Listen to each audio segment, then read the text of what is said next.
Hey guys, welcome back to the Eclectic ADHD podcast. I'm your host B. This is your co-host Dakota. Grab a cuppa, get comfy, and enjoy the chaos. Alright, I didn't put my phone down and lock it. Look at that fucking progress. Look at that. Only took one season. Can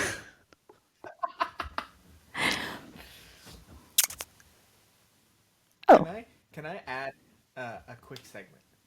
yes. Okay, so this week's vape flavor is juicy peach ice. I definitely recommend it. It's very good. But then again, I have an obsession with peach rings.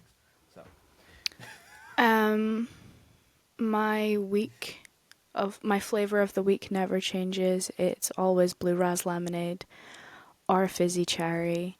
Although I have had to get 2 pods today because my shipment is not in yet of flavors. And I got the wrong pod for the wrong vape, but it works. It's just not opaque. It's a solid color, interesting. but it works. It's meant for a crystal 600 plus. This is no Pro, sorry, 600 Pro. This is a plus. So luckily I'm very lucky that it's close enough. The magnetics on the Pro, the bit, are smaller. So the plus has got bigger magnetics in it, but it still works. Okay, that's good. At least it still works. It still works, so let's just hope that my actual pods come in tomorrow or the day after. Because if not, I'm going to kill myself. Yeah, Um, how many direct message requests do you have on Insta? none. Although I think you're getting ready to get one. By who? Somebody who apparently promotes podcasts because they spammed the shit out of every single post you've made on the podcast Instagram. Hey, well, at least someone interacts on the Instagram, which, by the way, guys, I'm giving you all trouble, okay? When I post something, I expect likes on that post. At the very least, okay? Interaction. When I put a poll up on my story and you see it, fucking answer it, okay? How the fuck am I meant to run a podcast if you guys don't give a fuck? And that's the clip that's going up on Instagram for this That's week. the clip that's going on. Yeah. All y'all need to start fucking pulling your weight around here. This ain't no free watch business. You gotta do work. Okay? I want labor for this podcast. No, all I really care about is the views on YouTube and stuff like that. Things that actually matter, but like it's really sad to see that no one cares about my Instagram posts. I put a lot of effort into them. You do very well. I would just like to mention that my new thing that I post every week, the Wednesday thing, the review Canva thing that I made, it took an hour to make. I started from scratch. Someone love it. Um, been wanting to DM you forever, but I always get too nervous. Good. Depending on why you want to DM them. That's the thing. That's the whole issue. If you're wanting to DM them because you want to like flirt and confess feelings and stuff like that, I'm going to be honest, I don't recommend doing it because No. it's not going to go the way you think. And I'm going to be also honest.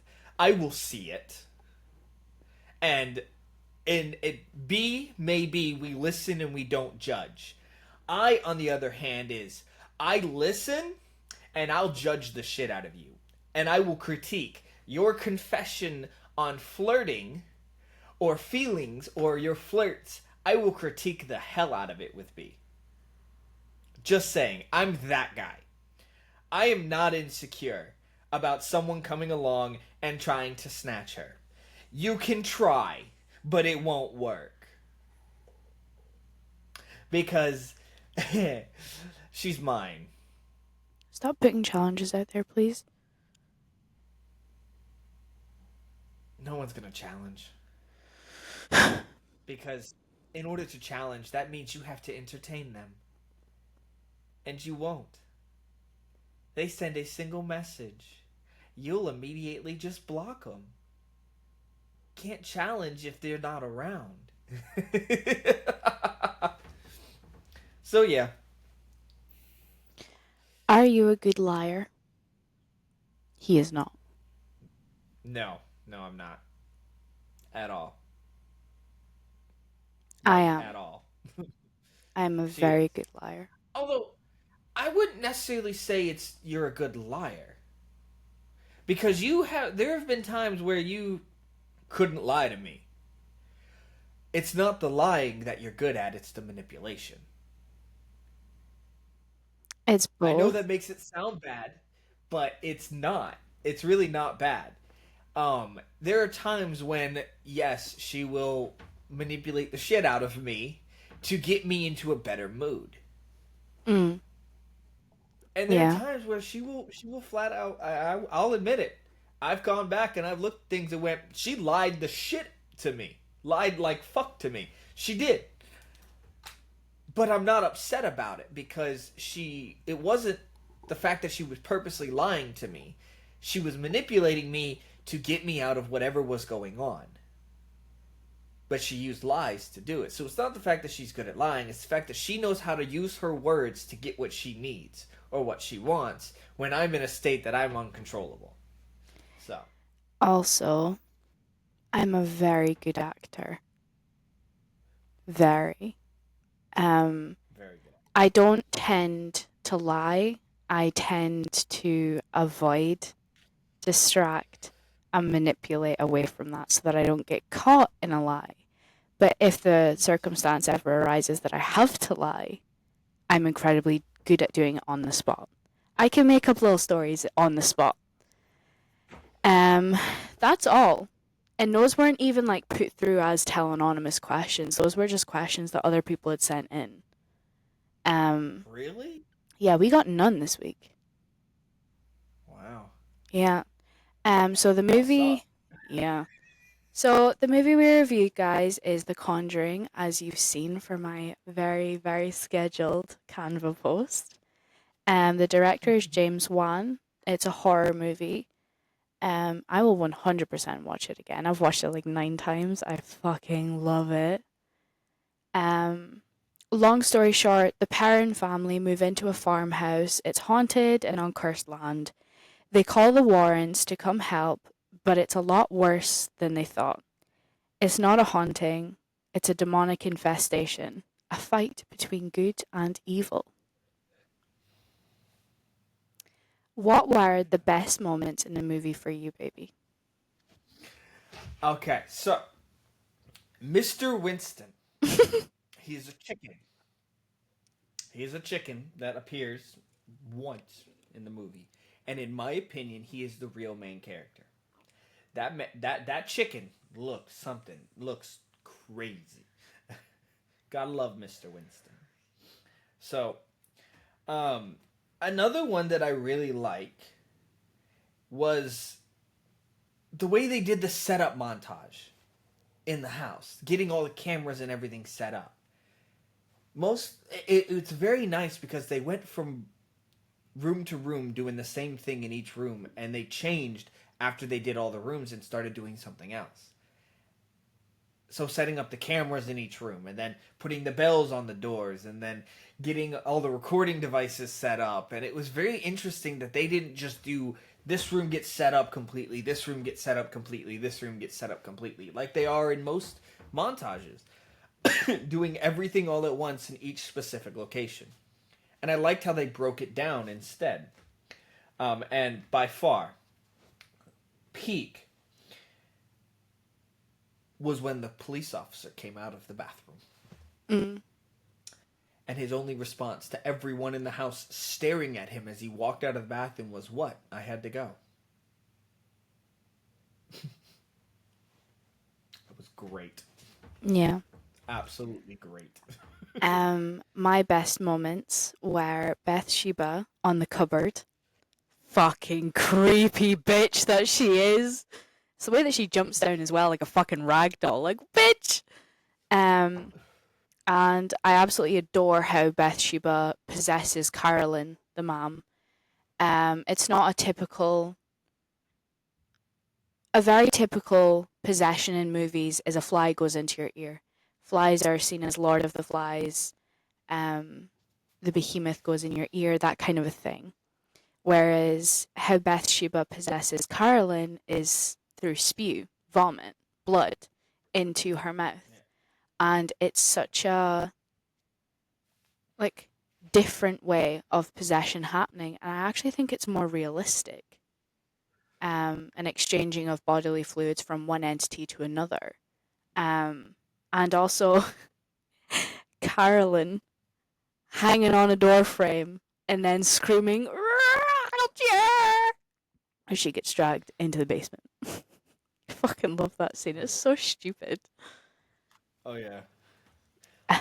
In regards to one thing, um, it's not just the flies for possessions in some movies. There's a movie, I don't remember the name of it now, where it was hair that forced its way down their throat Yeah. for possession. And I thought that was just the creep. Even today, that is still the creepiest thing ever. Every time I get a hair in my mouth, I freak out a little bit. Yeah. It's just like that's because I mean the entire while the hair is going down, they're strangling themselves essentially. They're choking, they're suffocating because they can't physically breathe Yeah. while they're trying to fight, which takes the fight out of them completely. And it's just like that's a way to completely immobilize someone, and that's fucking terrifying. Mm-hmm. Yeah, I love different versions of ways that people get possessed, and I really love the creativity of the Conjuring.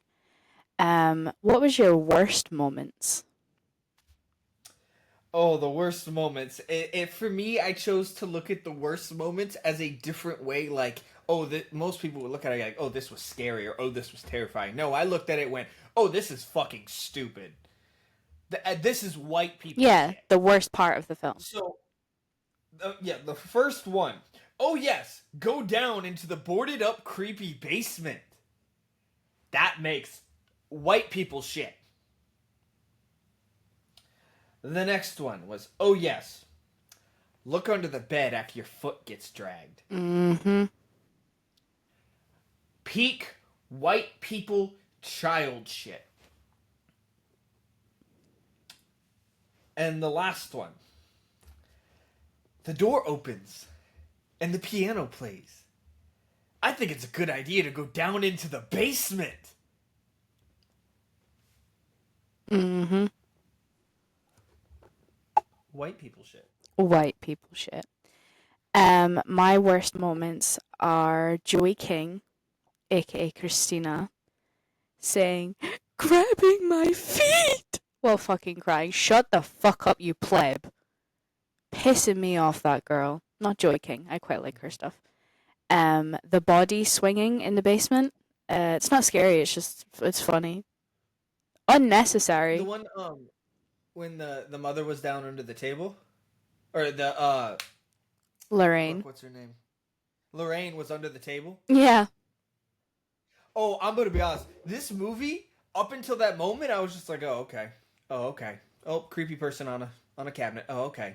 Then the feet came down. And I went, Jesus. That's the only time I got jump She scared got because I was just fight. like, I was expecting like a figure coming out from one of the white blankets, Mm. just like the shape coming out as the blanket gets pulled off a cabinet or something, and then all of a sudden it's just. So I'm watching this blanket like that's where it's coming. That's the moment it's gonna happen, and all of a sudden the feet drop down. I'm like, fuck.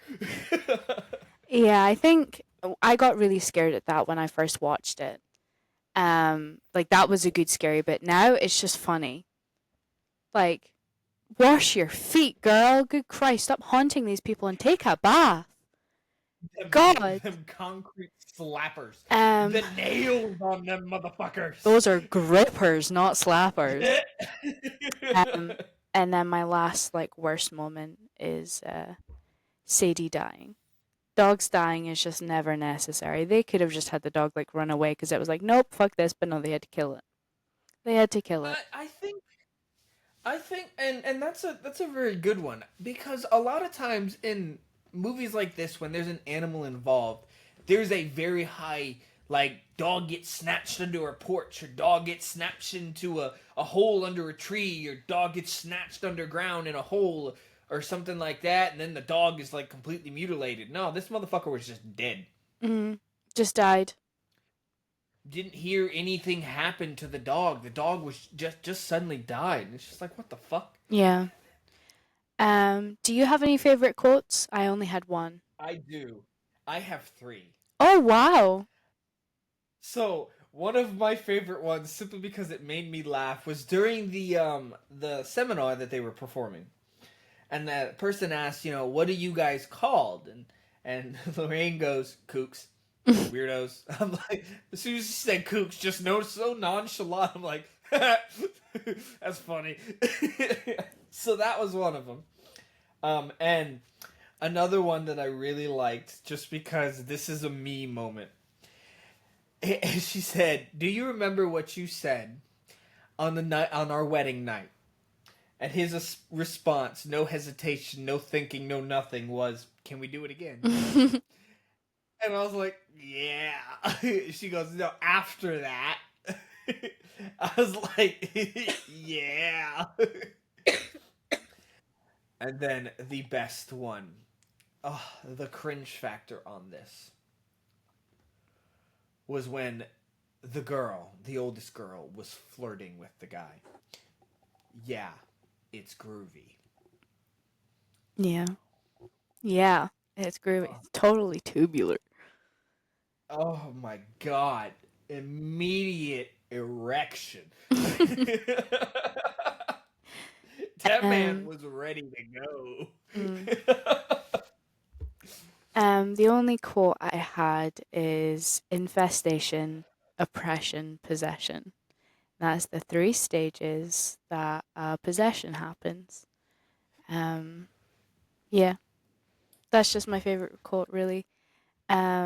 Now I'm going to do some of the actual history behind that movie. Um, so, because it was based on a true story, this is actually more of the history of Bathsheba. It's not Bathsheba, it's Bathsheba. Um, I'm going to read out what I wrote. It's a lot, and then at the end we've got my That personal was just fucking history. rolling.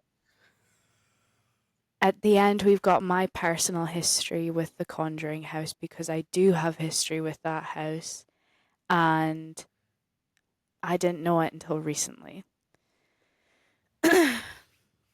So this is facts. This is through records, everything that is recorded. It's not folklore. It's not spicing things up just because. Um, the most haunting spirit in the movie is that of suspected witch Bathsheba Sherman. Born Bathsheba Thayer in Rhode Island, 1812, she married fellow Rhode Islander Judson Sherman, 1 year her senior. In Thompson, Connecticut, on March 10th, 1844. The two were married by Vernon Stiles, a local justice of the peace. Bathsheba filled the role of housewife while her husband Judson worked as a farmer on their land.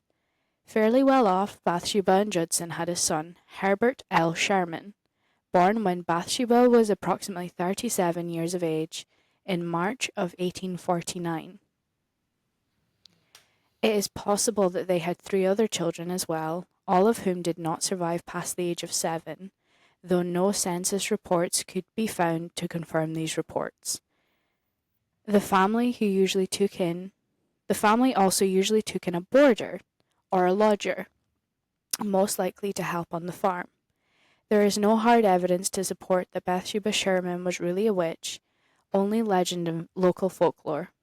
Having lived on a neighbouring farm in the 1800s, suspicion grew when an infant mysteriously died in her care. When the baby was examined, it was determined that the mortal wound was caused by a large sewing needle that had been impaled into the base of the child's skull. Though the townspeople believed that Bathsheba sacrificed the infant as an offering to the devil, due to insufficient evidence, and a court found that she was innocent of any wrongdoing. despite her name being cleared legally, the public was not convinced. In the daughters, so the daughter in the Perrin family, which is the family that the Conjuring is based on, the oldest daughter, Andrea, she wrote a book called House of Darkness, House of Light. So in her book, House of Darkness, House of Light, Andrea Perrin describes her mother Carolyn talking to a man who she refers to as Mr. McEachern. Supposedly a bit of a local historian, Mr. McEachern told Carolyn that Bathsheba treated the help badly and that she starved and beat her Sherman farm staff. In researching the Conjuring true story, we discovered that the suspected witch Bathsheba Sherman died as an old woman on May 25th, 1885. She was not hung, like in the movie, or she didn't commit suicide. She just died as an old woman. Roughly 4 years after her husband Judson Sherman's death in 1881. Bathsheba lived to see her son Herbert, a farmer like his father, marry his fiancée Anna in 1881. The family's connection to the spirit of Bathsheba Sherman came at the suggestion of paranormal investigators Ed and Lorraine Warren. The mother, Carolyn Perrin, told Ed and Lorraine about an incident that had happened a few years earlier. She said that she had been lying on the sofa and all of a sudden felt a piercing type of pain in her calf, and the muscle began to spasm. Upon examination, she noticed a puddle of blood at the point of impact. She checked for bees or anything else that could have caused the puncture in her leg, but found nothing. In her daughter's book, Andrea Perrin describes the wound as perfectly concentric circle, as if a large sewing needle had impaled her skin.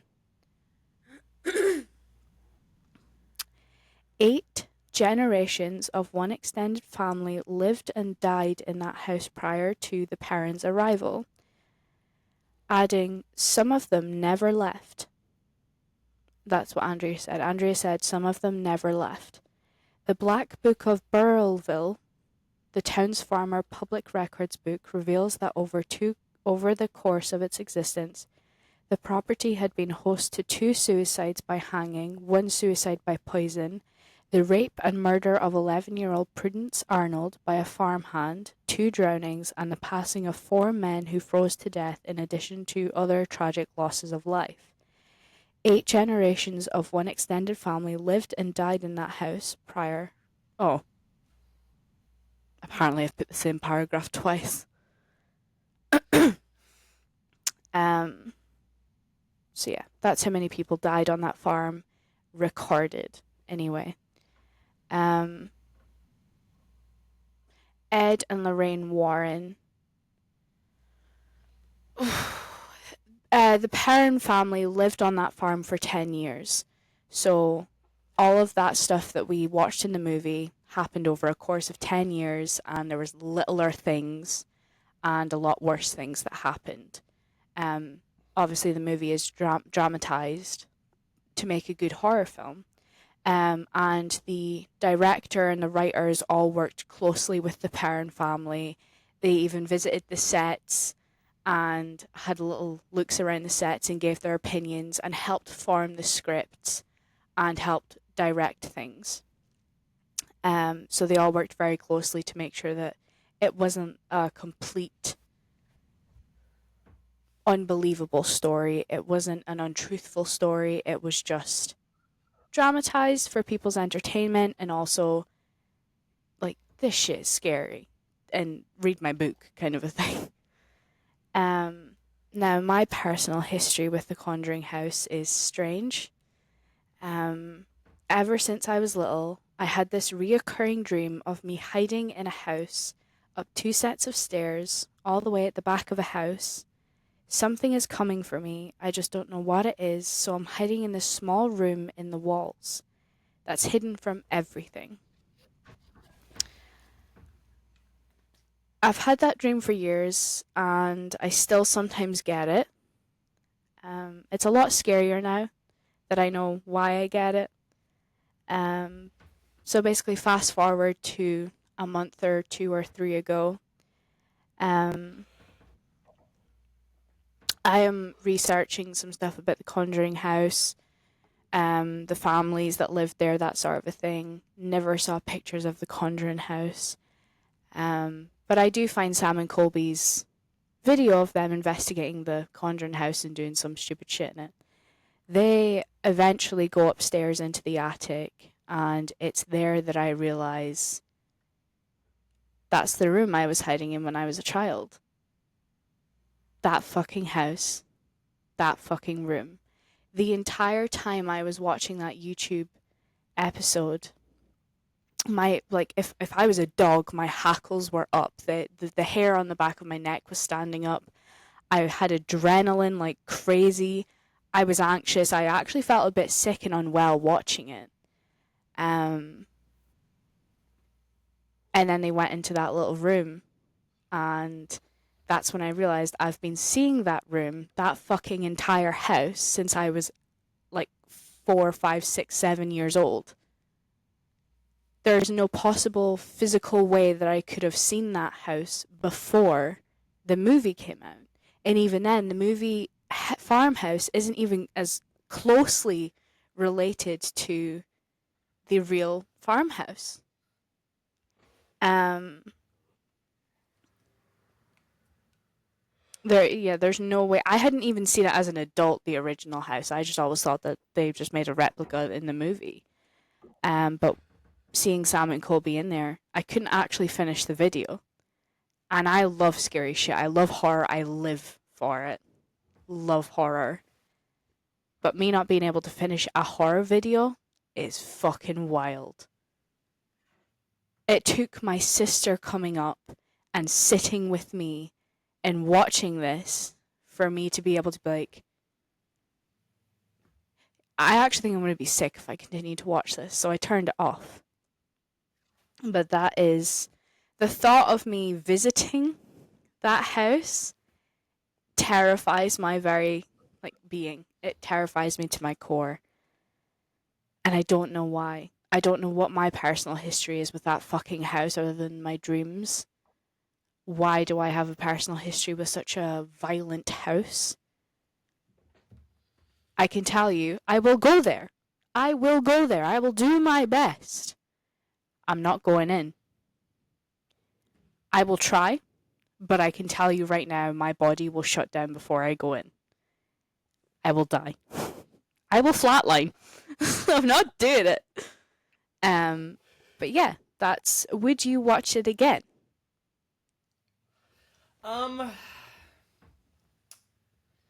Maybe. Did you enjoy it? It was all right. Um, I realized that I've seen it before. When? I don't know. That's the thing. I have no idea. I do not. I only was watching the movie and I realized that I've seen this scene. I've seen this scene. I've seen this scene. I've seen this happen. What the fuck's going on here? But I have no memory of ever sitting down to watch the movie. Maybe you The watched it only when thing I I was can there. assume is that that's what I'm thinking. I think I've seen it when you were here. I know I I think I watched the watched it. second one. I watched the second one on my own. The first day you went to work, I watched that bitch on Yeah, my you own. watched it. On your big Yeah, ass TV in a brand new fucking house was a mistake because I didn't know how to turn the TV down and that bitch was on volume fucking 20. And then you came home and I was like, oh my god, I was too scared to move. You were like, what the fuck? I was like, I can't turn it off. I don't know how. You were like, what the fuck? I was like, thank you for coming home. Oh. Yeah. And at the time, I was working night shifts, so I spent all fucking night terrified. She didn't tell me this, by the way. She was Mm-mm. been texting me all fucking night long, but she didn't tell me she was afraid because she thought she thought I'd be like, "What the fuck's wrong with you?" type shit. And I'm just like, I come home, TV's fucking blasted. I'm like, Jesus Christ, babe, the remote's right here. No, because we didn't have the remote then. Oh, that's right. Yeah, we didn't have the remote, so you couldn't turn it down anyway. No, because you told me how to turn it down on the TV, but I couldn't, and the only button I pressed made it louder. So I was like, fuck, I'm not gonna push anymore. So I just kind of dealt with a really loud movie, but it was the complete wrong movie for me to be loud watching. I should have put like Encanto or something on instead. So I come home and she's just fucking terrified, almost to the point of fucking tears. And I walk in the door at 7 o'clock in the morning, and she's just fucking terrified. I'm just like, okay, I'm just come sat in a ball on the couch, like, and she just hears me come in. I'm like, hi, baby. I'm like, okay, come on, let's go sleep. Come on. I was like, I am not sleeping.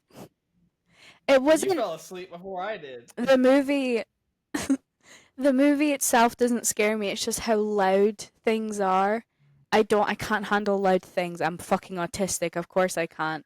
It's just the sheer volume. It's a very loud movie in certain parts anyway, but when you have a huge TV on volume 20, I was just like, "Oh my god. I really should have turned it off. I knew how to work the Xbox, but like I think I don't even know what was wrong with me. I just couldn't move. I was like, this, I'm actually scared. This is fine. I can deal with this. Because I cleaned the house when you went to work. I cleaned for like an hour. Everything was spotless. There was nothing else left for me to do. So I was like, I'll watch one of my favourite movies. It's fine. Puts Conjuring 2 on. Oh! Oh! Yeah, I was like, what the fuck? Yeah. I think I just paused it and went on my phone. Yeah, you came in and the movie was just fucking paused. You just Yeah. put it off, I think it's left like it that. halfway What the through. fuck are you doing? It's like halfway or near the end of the movie, like a quarter away from the end. And yeah, I was like, I can't actually finish this. My heart's pounding.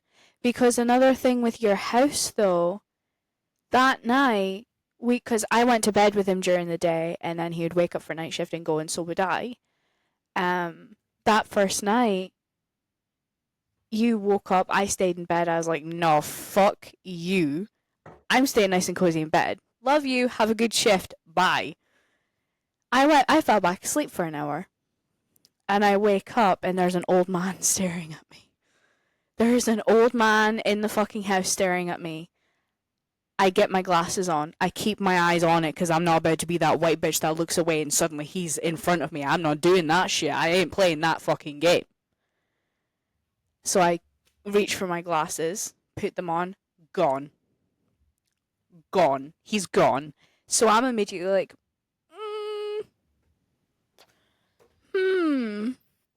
well, isn't that something? So I like go on my phone. I'm like, I don't think I'll leave the bedroom. I think I'm quite good here. And then, like an hour or two later, I was like, I really need to pee.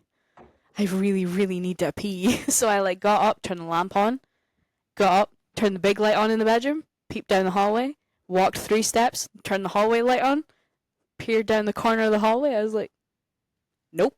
Went into the bathroom, turned both of the bathroom lights on. It's not needed, but I did. Sat down, peed, got up, turned those lights off. No, I think I left like the mirror ones on. Opened that door, toddled down, went back into the bedroom, grabbed your knife, toddled down with my little bee blanket over me. I was like toddling down the hallway, fucking peering around every corner.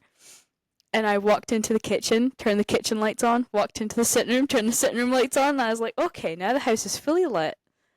I think I'm good. I'm happy now. It's all good. So I set the knife down, and I was just like stood in the middle of your house, and I was like, what do I do? What do I do in this strange house? It's like, what do I do? So I just started fucking cleaning. It's like, I don't know if he'll be mad at me for playing music, or I don't know. He might be mad at me if I eat, so I'll just clean. The amount of I came home, she's fucking hungry. Yeah. She's fucking sleepy. I was just like, babe, what the fuck? It's like, can I eat something? You were like, yeah. Have you not eaten this entire time? I was like, no. I didn't know if you didn't want something or if I could eat. So you were like, you live here.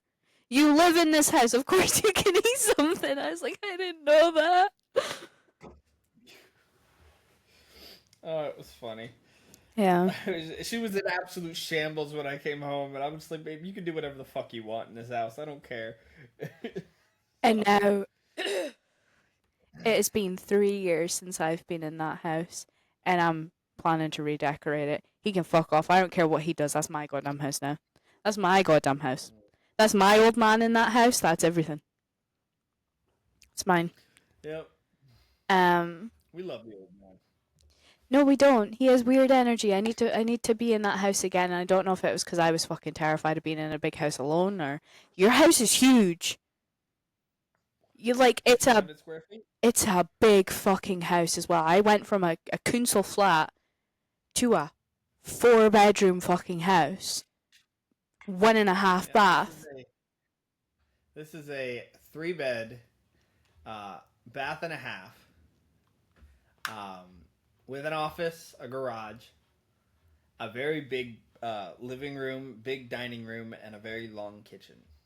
It's fucking huge. So And me, a vacant tiny, lot. It's tiny fucking little me being in a completely different continent in a huge house, I was like, I'm gonna die. this this office alone. I'm pretty sure is bigger than 2 rooms in a council flat put together. That your office, I would say, is this room plus half of my kitchen. Yeah. It's So you this is a very you square room. yeah. So this house is massive.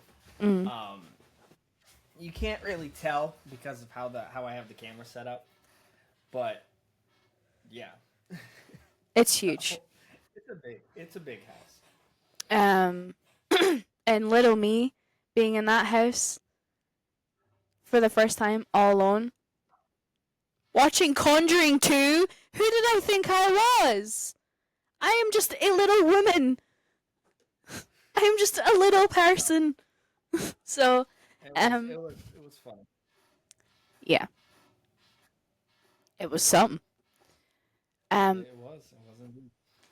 it was something. But that is our review on The Conjuring. I love it 100%. I think in regards to it being a scary movie, it works 10 out of 10. At least you'll get at least scared at one bit, if any, if not all of them.